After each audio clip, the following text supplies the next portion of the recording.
dah mengidap jantung dah lama lah. Memang dah appointment doktor, pusat jantung, turun naik, pergi hospital. Sampai dia satu masa dia bedridden. Lepas tu dia pakai wheelchair. Tak sampai sebulan, dia dah dapat tidur malam. Dapat naik tangga walaupun dalam keadaan yang lambat lah. Kurang sesak nafas sebab dia memang sesak nafas kalau nak buat kerja berat. Kak Neng dari Kuching Sarawak, solusi untuk mencari kesihatan untuk suami.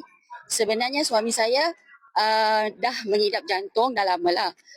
Memang dah appointment doktor, pusat jantung, turun naik, pergi hospital.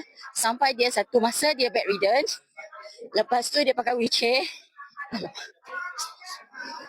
Saya scroll TikTok. Saya nak cari solusi untuk dia selain daripada appointment doktor. Saya terjumpa lah Bifil tu. Bifil 3 box untuk husband.